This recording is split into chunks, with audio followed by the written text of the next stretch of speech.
But what I did literally is I forced all our copywriters to, and all of a sudden we started beating them. That was the only thing that we needed.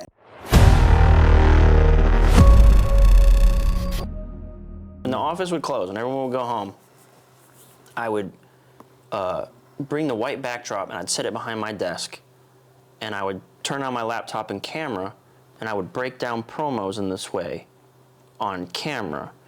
And this, again, I wanted to wait a year until I knew what I was doing. I had success to speak on before I started speaking, because I was so bitter with the people who had done it without any success. Right.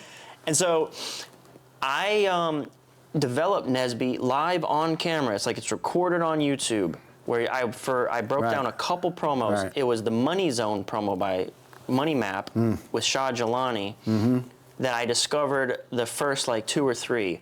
I was like, look, they keep saying over and over how easy this is. They keep saying over and over they got 93% certainty or accuracy. They keep saying how safe it is. And they keep saying that nothing like this has ever been done. It's the newest, most original.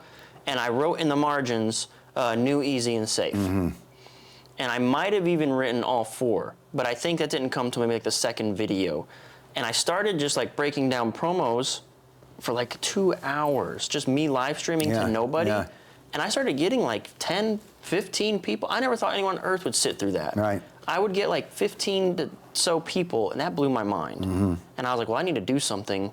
If I got viewers, I created a lead magnet, and I said, I'll give you the PDF that I'm breaking down. Just put your email in here. And that was the original basis for what would become Copy Squad. At that time, it was just Kyle Milligan, the copywriter. And I started building a list, and I had no idea what I was going to give them. But they were signing up for the PDFs. They were tuning into the lives, and I would alert them, hey, we're going live. And then I'd have people, regulars, talking to me. And so the book that I wrote was Take Their Money. And I basically laid out new, easy, safe, and big. And I said, these are the 4 most simple, basic emotions that you can revisit, and you can say them dead on the nose, and it will trigger people. I like that point that you made, that you know, if you're the term, any terms that we use to teach copywriting, like direct or indirect, or the types of leads, it's a phrase, and it's not. There's a difference between what those words are they're embedded. Benefits of, or embedded promises. You're saying it's big, it's new. You see, the only time I mentioned this to you, the only time I never thought that way. I was analytic in a different way, and I would do what like what we did in Great Leads and so on. But I remember when Mike Palmer, after I said this to you, after I mentored him, and then all of a sudden he was knocking the ball out of the park constantly. And so I went back and I asked him, what's your secret? And he just said, no, I just want to make sure it's new. I don't want to read anything and I'm like, well, shit. I mean, that doesn't help me really. I mean, because, of course you want it new, but how do you make it new? I don't know. And I think he was very good as a copy chief, because that's what he said. And I think that was his main thing. And then he could, just imagine, within reading the first 150, 200 words, he would just give it back to them.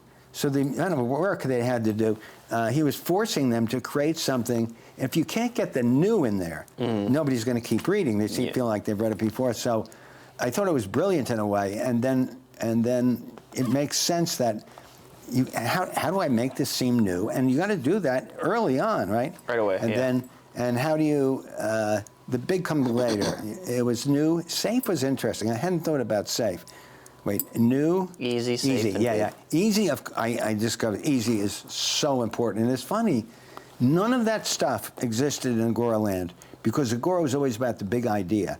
And anyway, we understand where that goes, and it's amazing when that works. But the easy thing, I did discover the safe thing. I'll tell you how. When I came to Agora, Agora had the reputation of being super creative, and because Bill was writing all the copy, and then when I went there, and they were doing well, but Phillips Publishing, that didn't have any geniuses, was always beating us and getting more. And I was like, then I did what you did. I just studied there, and I realized that one of the things that they always did was they would say, talk about how the guru, although he's giving you this amazing secret, he's super conservative. He hates taking risk.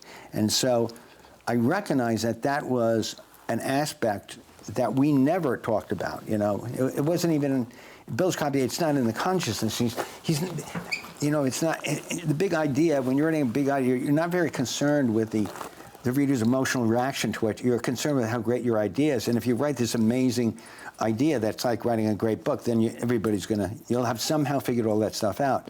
But what I did literally is I forced all our copywriters to talk about how safe and conservative our gurus were. And all of a sudden, we started beating them. That was the only thing that we needed. And I was like, and that brought me into that concept of looking at copy the way you look at copy. And the new thing I always still have problems with, safe, what was the other one? I'm sorry. Big, new, easy, safe, and big. Yeah, easy is another huge one, because I learned that late too. I mean, we had this, I was listening to this guy speak at one of our seminars. I think this is, I don't remember. It was one of our seminars in Florida. And he was talking about this great system he had. I don't even remember. Was it a copy system? Was it an investment system? It didn't matter. But he gave us all delivered, and it sounded intriguing. It sounded, there was proof, there was all the P's. It was like a direct mail package he was reciting. But it was complicated, it was, and so at the end, he said, it was like he was closing, and you were going to get this 400-page volume of things to do to just follow it. And he said, or if you want, you could just buy this little computer chip for, like $4,000, and it'll do it for you. Like the crowd, rushed to the table, And so I was like, oh, damn. I got to remember that too. And so now I asked you to explain it, and now I'm explaining it for you. And well, that's good. You're seeing it through your own lens. Yeah. And then the big thing, of course, is if it can be big. And that's the essence of the big idea, of course. And there are many ways of making it big. It's a challenge. But that's always the hardest one for me to define. No, because it's hard to define, and you're right, because when people talk about a big idea, they're not talking about ideas. But Bill meant an actual idea. It has to be a big idea, an idea that has a transformative power over like the entire global economy, and an idea that you will debate for a couple of years, like like theories about economics or so on. We don't need to go into it, but these other big, easy, safe, and not big. I'm sorry. New, easy, safe, and big. Yeah, those are just they're so important, and they can make such an impact on your copy. You don't realize it. And what I loved about what you said is that they're so core. You would describe them as emotions. I would say that they almost are so core that they appeal to almost the reptilian brain. Mm-hmm. It's going beyond your normal emotional brain and getting almost reptilian. And so what I love that you said, and it made perfect sense to me, is you don't have to all the time just show people how this is safe indirectly, like saying he's a very conservative guy, he won't take chances on anything. This would be quite direct. You can sometimes just say, this is really safe, and just keep saying this is really safe, and it works, you know? And so, and what's easier than that, right? You run out of, I have 3 indirect ways, and now I'm going to just say safe, because this is what I love about your formula, because and I don't know what exactly it is, but if it's every 600 words, I have to do one of those in each one, and you kind of run out. Then you throw in just a simple, and it's safe, or this is big. This is a big idea, We've never seen anything like this. Nothing in our history has prepared us. There's unprecedented for the first time ever. All these lines. And suddenly when you see it through that lens, you can actually retroactively look at all Agora's greatest promotions, and you can see all of that in it. whether it's The End of America or The Plague of the Black Death, it was big. It was brand new. The safe and easy part, I'm not sure about. We were selling fear then, so what you're selling is with safe is the certainty. Yeah, yeah. So even if it's fear based, it's 100% certain it's going to happen. Right. There's no doubt whatsoever. Yeah. Yeah. So anyway, I just thought that, and by the way, I've been doing it ever since then. I've been using that as part of my when I'm critiquing. I can critique copy very quickly, but I usually do it because most copy fails with a lead. You can tell from the lead it's not going to work. And so I use the thing John Ford and I did. I say, this is a secret lead. I do one of the two things. This is a secret lead, but you're not following the rules of the secret. It's a secret lead, and at word 200, you gave away the secret. It's dead. The copy's dead. Or you're doing a promise lead, but it's turning out crass and unbelievable, whereas if you did a story lead or a secret lead, it would be much stronger, and that kind of analysis. But what I'm doing now with is I still do that for the lead, to straighten up the lead real quick. But then as you go through the copy, I could see like, well, you're now 13 pages and you've never mentioned that this thing is safe, except in the very beginning again. So, and now if you mention it's safe, it's almost as if it's like, they feel like they're being manipulated because they haven't been. So anyway, I'm reacting to what in my mind makes your thing so effective that I can use it now when I'm working with copy. Just going through the copy, you're reinforcing those core ideas. And the easy one I want to say for maybe people watching, like how would you do that with fear?